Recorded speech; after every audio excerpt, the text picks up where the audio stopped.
Bonjour peuple de Dieu, c'est le pasteur Jérémia, aussi connu sous le nom de pasteur Loïc.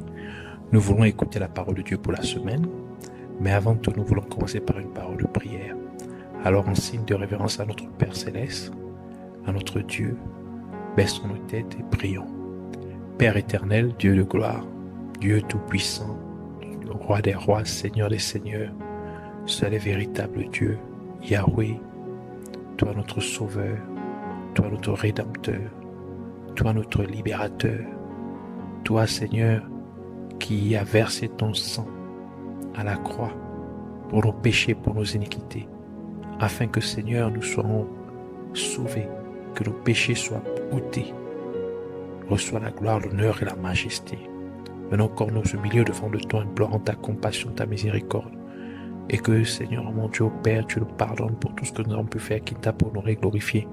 Que ton sang encore nous sanctifie, corps, âme et esprit, afin que nous soyons totalement consacrés à toi, que nos pensées, que nos cœurs, que nos émotions, nos sens, Seigneur, l'air, l'atmosphère en nous et tout autour de nous, se soient totalement consacrés au nom de Jésus. Nous venons nous lever contre tout ce qui nous glorifie pour nous, que tout ce qui s'élève contre la connaissance de ta parole, contre la connaissance de ta vérité, que soit lié, renvoyé dans les groupes de nos frères une fois pour toutes au nom de Jésus-Christ. Et nous déclarons que Jésus-Christ est Seigneur dans nos vies, en ces lieux et partout ailleurs, pour toujours et à jamais. Au nom de Jésus-Christ, nous prions que tu nous amènes encore dans la profondeur de la révélation de ta parole, car tu as dit, Seigneur Père, que mon peuple périt faute de connaissance. Seigneur, ne nous laisse pas périr, Seigneur. Ainsi, donne-nous ta connaissance, donne-nous la révélation de ta parole, donne-nous ta parole, Seigneur. Comme tu as dit que l'homme ne vivra pas de pain seulement, mais de toute parole qui sortira de ta bouche. Ainsi, parle, Seigneur, afin que nous soyons nourris, afin que, Seigneur, mon Dieu, Père, notre soif de toi soit étanché au nom de Jésus. Reçois la gloire, l'honneur et la majesté pour toujours et à jamais. Au nom de Jésus, nous avons ainsi prié. Amen. Alors, nous allons commencer une nouvelle série d'enseignements. Aujourd'hui, le Seigneur voudrait nous entretenir sur le thème « Prier selon les 7 jours de la semaine ». Prier selon les 7 jours de la semaine. Aujourd'hui, nous allons parler du premier jour de la semaine. La semaine est composée de 7 jours. Et pourtant, chaque jour a ses propres caractéristiques. La semaine a été établie par Dieu. Dans le livre de Genèse chapitre 1, où Dieu a tout créé sur la terre en 6 jours et s'est reposé le 7e jour. C'est pourquoi aux yeux de Dieu, la semaine est faite de 7 jours. Il est crucial pour les croyants de comprendre comment prier en fonction de chaque jour de la semaine, car chaque jour vient avec son lot de bénédictions, mais aussi avec ses défis ou ses adversités. Par conséquent, avoir une bonne compréhension de ce que contient chaque jour de la semaine permettra aux croyants de prier en conséquence, avec efficacité, afin qu'ils puissent fixer le jour pour que celui-ci travaille en sa faveur, pour que celui-ci opère, fonctionne en sa faveur. La semaine, telle que Dieu l'a établie, commence par le jour que les Hébreux appellent Rishon et qui se termine par le jour appelé Shabbat dans le calendrier hébreu. Alors, aujourd'hui, nous allons nous focaliser sur le premier jour de la semaine, qui est Rishon, ou dimanche. Nous allons lire dans le livre de Genèse, chapitre 1, verset 1 à 5, qui dit, je lis la parole de Dieu dans le livre de Genèse, chapitre 1, verset 1 à 5, qui dit, au commencement, Dieu créa le ciel et la terre. et la terre était sans forme et vide, et les ténèbres étaient sur la surface de l'abîme. Et l'Esprit de Dieu se mouvait sur la surface des eaux. Et Dieu dit que la lumière soit, et la lumière fut. Et Dieu vit que la lumière était bonne. Et Dieu sépara la lumière des ténèbres. Et Dieu appela la lumière jour, et les ténèbres il appela nuit. Ainsi il y eut un soir et il y eut un matin, ce fut le premier jour. Que le Seigneur bénisse sa parole, qu'elle vienne pleine de grâce, de révélation, de profondeur, au nom de Jésus-Christ. Selon Dieu, le premier jour de la semaine est ce qu'on appelle Rishon en hébreu. Ce qui signifie premier en hébreu. Et il correspond à ce qu'on appelle dimanche dans le calendrier catholique romain. Le premier jour de la semaine est caractérisé par, premièrement, le fait que Dieu ait créé le ciel et la terre. Le ciel et la terre ont été créés par Dieu comme fondement de tout ce qui serait créé plus tard. Comme nous avons pu le remarquer, par exemple, les hommes ainsi que les animaux marchent sur la terre ferme. Les arbres et les plantes poussent sur la terre. Les oiseaux volent dans l'air sous le ciel. La pluie et la neige tombent du ciel sur la terre. Donc nous voyons bien que tout ce que Dieu a créé opère en fonction de ces deux fondements principaux qui sont le ciel et la terre. Nous pouvons également remarquer que le ciel et la terre ont été créés pour fournir les fondations appropriées à toutes les créatures vivantes créées sur la terre, afin qu'une fois créées, elles puissent avoir tous les supports nécessaires pour qu'elles fonctionnent efficacement. Ainsi, le premier jour de la semaine, le croyant devrait commencer à prier pour que Dieu établisse les bases appropriées pour approvisionner toute sa semaine. C'est-à-dire établir les fondements de sa semaine.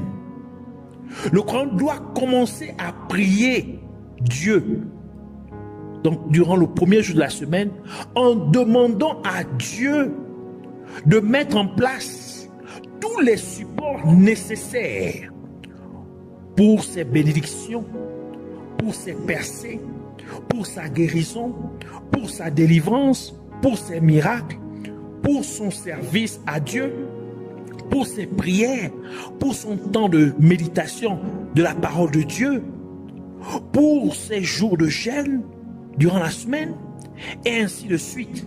C'est-à-dire tout ce que le croyant aimerait voir, il doit établir les fondements de cela pour sa semaine. Parce que tous ceux-ci ont besoin de fondations sur lesquelles se tenir. Et ils ont besoin d'un ciel pour les arroser de pluie, afin qu'ils puissent évoluer, ils puissent grandir et se manifester physiquement dans la vie du croyant. Deuxièmement, le premier jour est caractérisé aussi par le fait que l'Esprit de Dieu était au contrôle. Dans notre passage principal des Saintes Écritures, nous pouvons voir que le premier jour, la terre était vide et sans forme. juste après que Dieu l'ait créé, et que les ténèbres étaient sur la surface de l'abîme. Cela dépeint le fait que le croyant doit donner une forme à sa semaine et la remplir de bonnes choses. Sinon, le royaume des ténèbres lui donnera une forme et la remplira de mauvaises choses.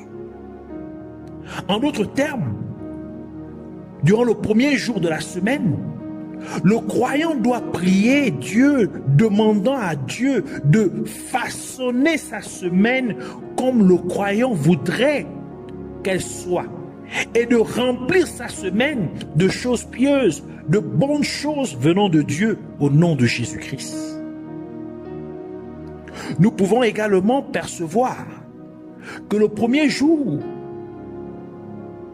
l'Esprit de Dieu planait ou se mouvait à la surface des eaux. Et selon le livre d'Apocalypse, les eaux représentent les peuples, les nations et les langues, tel qu'il est écrit dans Apocalypse chapitre 17, verset 15, qui dit « Et il me dit, les eaux que tu as vues, où la prostituée est assise, sont des peuples et des multitudes et des nations et des langues. » Cela signifie que le croyant doit aussi prier pour demander à Dieu de faire en sorte que le Saint-Esprit contrôle chaque jour de la semaine du croyant, y compris tout ce qui compose chaque jour de sa semaine. L'Esprit de Dieu doit également contrôler chaque personne qui pourrait être ou serait en interaction avec le croyant tout au long de sa semaine, que ce soit de manière directe ou de manière indirecte. Et même chaque mot que le croyant prononcerait, ou chaque mot qu'il viendra entendre ou écouter tout au long de sa semaine, le Saint-Esprit doit en avoir le contrôle total. Cela devrait également être ce dont le croyant prie durant au premier jour de la semaine, demandant à Dieu au nom de Jésus-Christ de le faire. Troisièmement, le premier jour est aussi caractérisé par le fait que Dieu ait commandé que la lumière soit. Encore une fois, le premier jour, nous lisons que Dieu a ordonné que la lumière soit. C'est pourquoi le croyant doit déclarer que la lumière de Dieu soit dans chaque aspect de sa vie tout au long de la semaine. En demandant la lumière de Dieu, le croyant déclare en fait que la parole de Dieu règne dans tous les aspects de sa vie et que Dieu guide le croyant à travers sa parole dans tout ce que le croyant fait tout au long de sa semaine.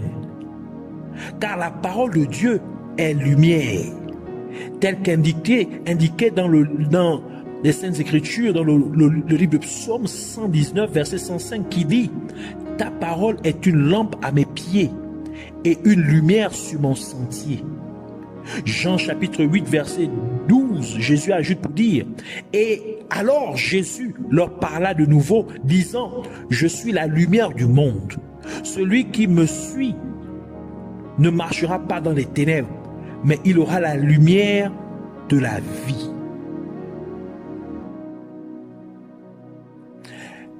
Quatrièmement, le premier jour est aussi caractérisé par le fait que Dieu ait vu que la lumière était bonne. Nous pouvons ainsi remarquer dans notre passage principal des Écritures que le premier jour, Dieu vit que la lumière était bonne. Cela signifie que le croyant a besoin de proclamer la bonté de la lumière de Dieu pour sa semaine en ce qui concerne tous les aspects de sa vie.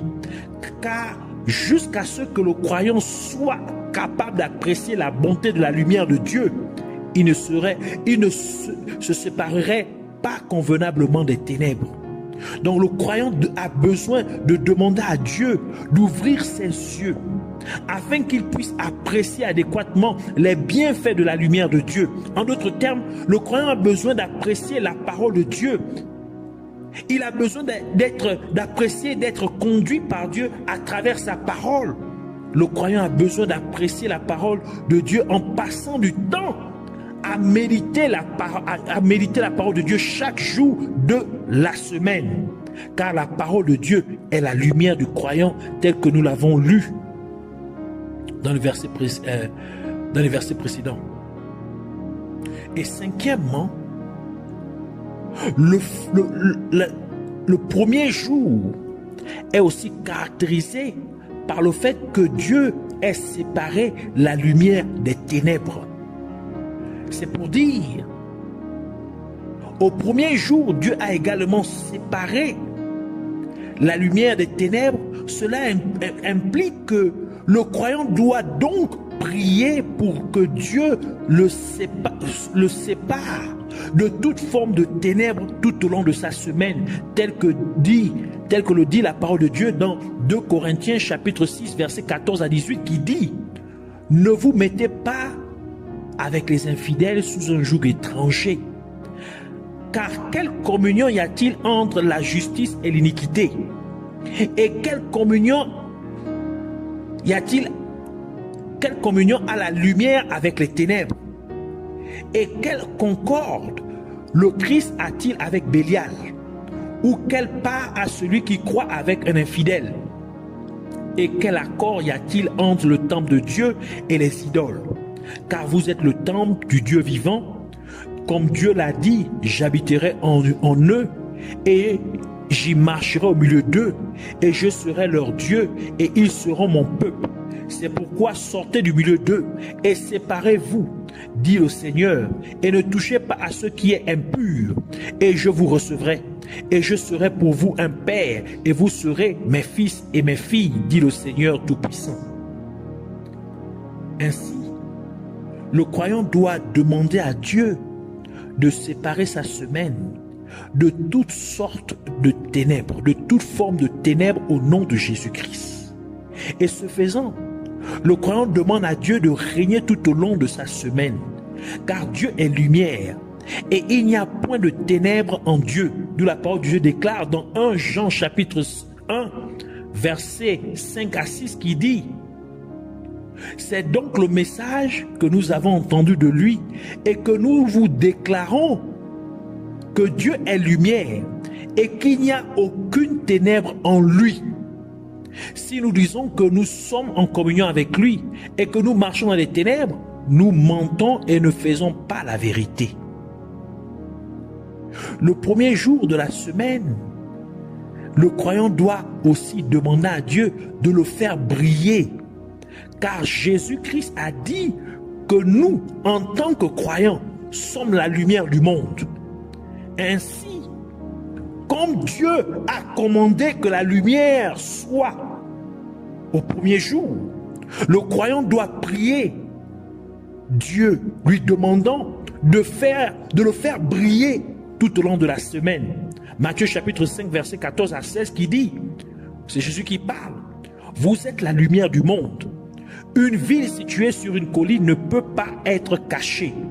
Les hommes n'allument pas non plus une lampe et la mettent sous un boisseau, mais sur un chandelier, et elle éclaire tous ceux qui sont dans la maison. Que ta lumière brille ainsi devant les hommes, afin qu'ils voient tes bonnes œuvres et qu'ils glorifient ton Père qui est dans les cieux. Ainsi, le croyant devrait demander au premier jour de la semaine que Dieu le fasse briller, que Dieu l'amène à produire des bonnes œuvres, afin qu'il éclaire les gens autour de lui.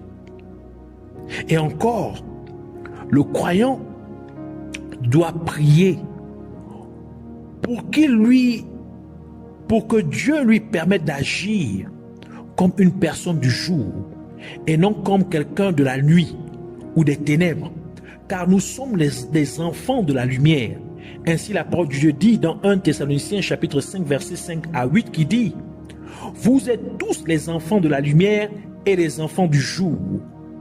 Nous ne sommes pas de la nuit ni des ténèbres. Ne dormons donc pas comme les autres, mais veillons et soyons sobres, car ceux qui dorment, dorment la nuit, et ceux qui sont ivres pendant la nuit. Mais soyons sobres, nous qui sommes du jour, revêtons la cuirasse de la foi et de l'amour, et pour un casque, l'espérance du salut. De plus, nous savons que la parole de Dieu, que Jésus-Christ, nous savons de la parole de Dieu que Jésus-Christ fut ressuscité le premier jour de la semaine, tel que cela est indiqué dans le livre de Marc, Marc chapitre 16, verset 9 qui dit: or, lorsque Jésus fut ressuscité tôt le premier jour de la semaine, il apparut d'abord à Marie-Madeleine, dont il avait chassé 7 démons. Ainsi, durant le premier jour de la semaine, qui est le dimanche en anglais ou Rishon en hébreu, le croyant doit demander à Dieu de le renouveler. Le croyant devrait demander à Dieu, au nom de Jésus-Christ, de ressusciter tout ce que le royaume des ténèbres aurait pu tuer dans sa vie. De la même manière que Dieu a ressuscité Jésus-Christ le premier jour. Le premier jour de la semaine est également connu comme le jour du Seigneur Jésus-Christ.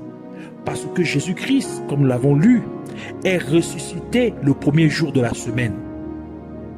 Et c'est aussi le premier jour de la semaine, étant le jour du Seigneur Jésus-Christ, qu'il révéla le livre d'Apocalypse à l'apôtre Jean, déclarant qu'il est l'alpha et l'oméga. Ce qui signifie que Jésus-Christ est le premier et le dernier. Tel que le dit Apocalypse chapitre 1 verset 10 à 11 qui dit, c'est l'apôtre Jean qui parle: je fus ravi en esprit au jour du Seigneur, et j'entendis derrière moi une grande voix comme celle d'une trompette disant, c'est Jésus qui parle maintenant, je suis l'alpha et l'oméga, le premier et le dernier. Nous allons arrêter là, juste au milieu de ces deux versets. Cela implique donc que durant le premier jour de la semaine, le croyant doit prier pour demander à Jésus-Christ d'être l'alpha et l'oméga de sa semaine.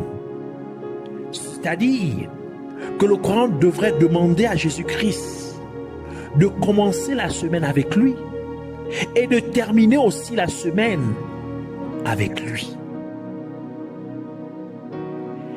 Et qui plus est,